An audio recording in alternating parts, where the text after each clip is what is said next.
प्रिय विद्यार्थियों, आज अपन कर्मचारी भविष्य निधि 1952 के बारे में बातचीत करेंगे, उसका अध्ययन करेंगे। अपन सभी जानते हैं कि हमारे देश में औद्योगिक विकास के साथ ही कुछ प्रबंधकों ने, कुछ पूंजीपतियों ने, कुछ नियोजकों ने अपने यहाँ काम करने वाले कर्मचारियों के लिए भविष्य निधि स्कीम को लागू किया, किंतु इन योजनाओं को लागू करना या न करना नियोजकों की इच्छा पर निर्भर था, अर्थात ये शुद्ध रूप से ऐच्छिक थी। इस कारण से जो कर्मचारी, जो मजदूर छोटे उद्योगों में कार्य करते थे, उनको इस लाभ से हमेशा वंचित रहना था। और इस लाभ से वंचित रहने के कारण से जो छोटे उद्योगों में कार्यरत मजदूर थे, उनकी अच्छे उद्योगों में कार्य करने वाले कर्मचारियों के प्रति असंतोष और ईर्ष्या का होना एक स्वाभाविक था। इसलिए किसी ऐसी योजना की आवश्यकता महसूस की गई जो इस बात को तय करे कि क्या हम कोई इस प्रकार की व्यवस्था कर सकते हैं जिसमें सभी कर्मचारियों को शामिल किया जा सके। इसलिए सन 1948 में हमारे देश में एक लेबर इन्वेस्टिगेशन कमेटी गठित की गई और इस कमेटी के आधार पर 11 फरवरी 1948 को एक बिल संविधान सभा में पेश किया गया ताकि नियोजक प्रतिष्ठानों के कुछ वर्गों को भविष्य निधि प्रदान की जा सके। केंद्रीय श्रम मंत्री के आश्वासन पर एक ऐसा विधेयक लाने की अंडरटेकिंग दी गई जिससे समस्त वाणिज्यिक जो कर्मचारी हैं वो इस योजना का लाभ पा सके। इसके लिए एक जो 11 फरवरी 1947 में जो विधेयक लाया गया था उसको वापस लिया गया और 5 नवंबर 1951 को भारत सरकार ने एम्प्लॉयज प्रोविडेंट फंड्स ऑर्डिनेंस जारी किया। इस एक्ट पर स्टैंडिंग लेबर कमेटी ने विचार विमर्श किया और इसके बाद में एक बिल इसके स्थान पर लोकसभा में पेश किया। संसद के दोनों सदनों में यह पारित किया गया तथा 4 मार्च 1952 को इसको राष्ट्रपति के द्वारा स्वीकृति प्रदान की गई और इसने एक अधिनियम का रूप ग्रहण किया।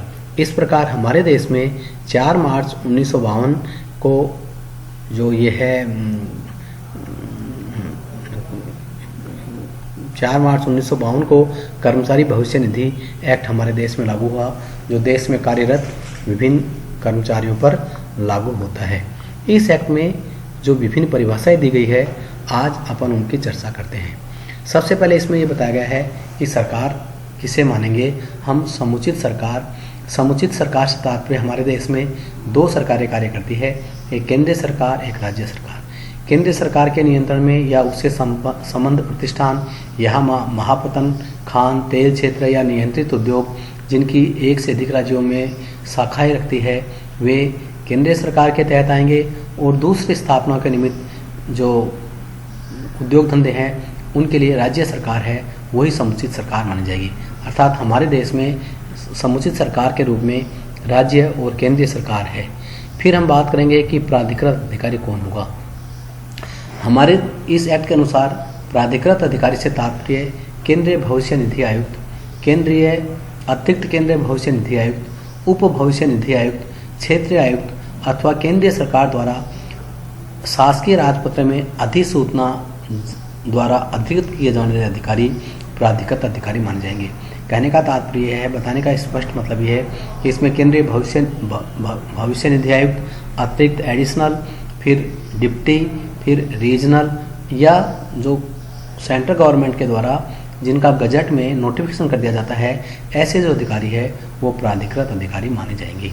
इस अधिनियम में इसके बाद में बताया गया है कि मूल मजदूरी से क्या तात्पर्य है। मूल मजदूरी से तात्पर्य उन सभी उपलब्धियों से है जिनको एक कर्मचारी अवकाश या कार्यवाही में नियोजन में अनुबंध की सभी शर्तों के अनुसार उसने उसको प्राप्त किया है।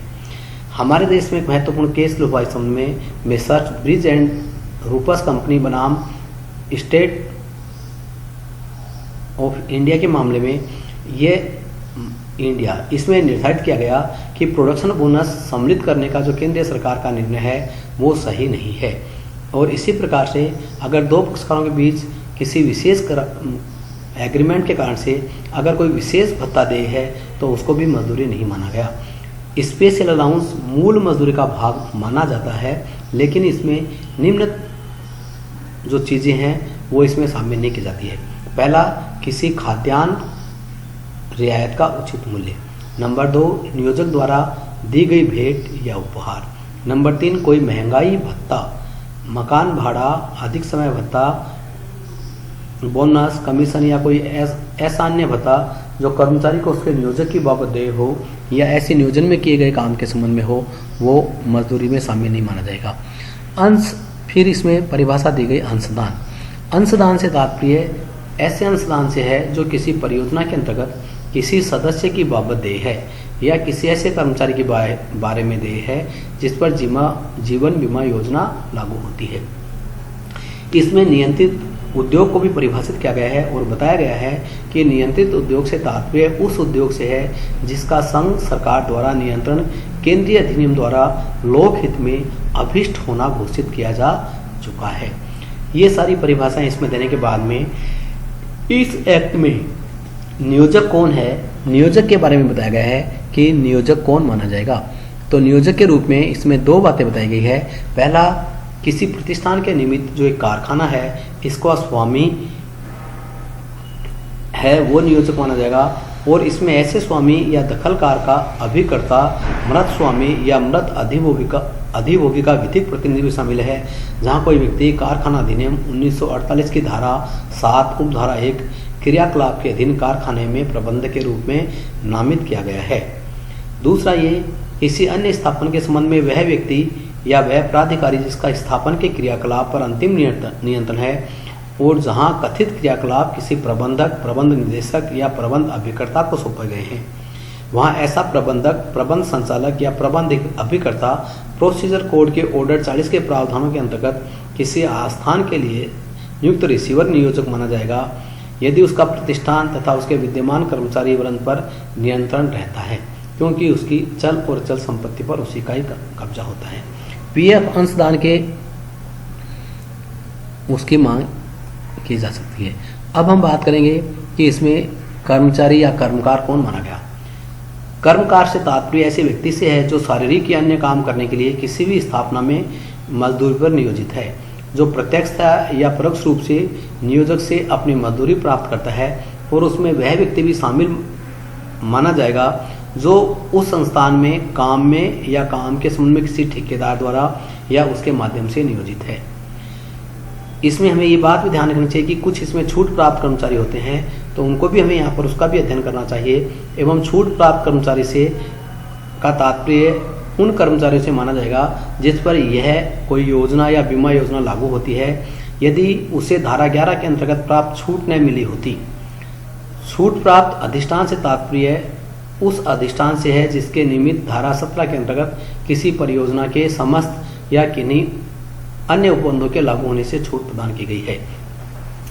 अब हम बातचीत करेंगे इसमें कि कारखाना किसको माना गया है।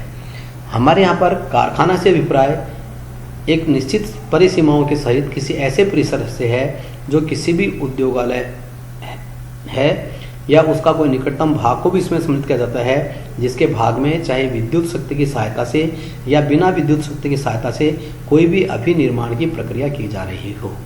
कारखाना में यहाँ बीड़ी बनाने वालों का निवास स्थान भी सम्मिलित समझा जाता है क्योंकि बीड़ी बनाने का काम फैक्ट्री में इसी प्रकार से किए जाने का एक अभिन्न तरीका है और ये जो बीड़ियाँ हैं वो निर्माता की फैक्ट्री में उसके बाद में लाई जाती है और कच्चे माल का रजिस्टर होता है। अब हम बात करेंगे कि इसमें हमारे यहाँ पर कुछ अलग अलग फंड के बारे में भी दिया गया है जो उनकी भी यहाँ पर अपने को ब्रीफ में संक्षेप में चर्चा करनी चाहिए। सबसे पहला इसमें निधि फंड। निधि फंड से तात्पर्य किसी योजना के अंतर्गत स्थापित निधि से है। सन 1967 में इसको डिपॉजिट लिंक्ड इंश्योरेंस फंड से जोड़ दिया गया। फिर है परिवार पेंशन योजना। धारा 66 क के अधीन एम्प्लॉयज फैमिली पेंशन स्कीम से इसका अभिप्राय है। फिर है फैमिली पेंशन फंड। परिवार पेंशन योजना के अंतर्गत स्थापित परिवार पेंशन फंड से इसका मीनिंग है। फिर है बीमा विधि से अभिप्राय डिपॉजिट लिंक्ड इंश्योरेंस फंड से है जिसकी स्थापना धारा 6 ग की उपधारा 2 में की गई है। फिर है बीमा योजना। ये धारा 6 ग की उपधारा 1 के अंतर्गत निर्मित employees deposit linked insurance scheme से है। फिर है उद्योग। उद्योग से अभिप्राय प्रथम अभिसूची में निर्दिष्ट किसी उद्योग से है और उसमें धारा 4 के अधीन अभिसूचना द्वारा अनुसूची में जोड़ा गया संलग्न और अन्य उद्योग शामिल है। फिर है अभिनिर्माण। अभिनिर्माण से तात्पर्य किसी वस्तु या पदार्थ का प्रयोग, बिक्री, परिधान या व्ययन की दृष्टि से उसका निर्माण, परिवर्तन, अलंकरण, धुलाई, उन्मूलन, विघटन या अन्यथा अभिक्रियान्वयन या अवलोकन करने की किसी भी प्रक्रिया से है। मरम्मत करने, आभूषित करने, फिनिशिंग करने, पैकिंग करने, धोने, सफाई करने, तोड़ने, विनिष्ट करने आदि में बरतने के लिए कोई कार्य किया जाता है तो भी वो अभिनिर्माण के रूप में माना जाएगा। सदस्य से अभिप्राय फंड के सदस्य से है। कारखाने के कब्जेदार से तात्पर्य उस व्यक्ति से है जिसका कारखाने पर अंतिम नियंत्रण होता है और जहां पर कथित मामले में किसी प्रबंध अभिकर्ता को सौंप दिए गए हैं। और लास्ट में अपन पढ़ेंगे प्रतिष्ठान, जहां किसी प्रतिष्ठान के विभिन्न विचार है या उसकी शाखाएं हैं, चाहे उसी स्थान पर स्थित है या भिन्न भिन्न स्थान पर ऐसी शाखाएं या विभाग उसी प्रतिष्ठान के अंग माने जाएंगे। इस प्रकार मैंने आपको आज मुख्य रूप से बताया कि हमारे देश में किस प्रकार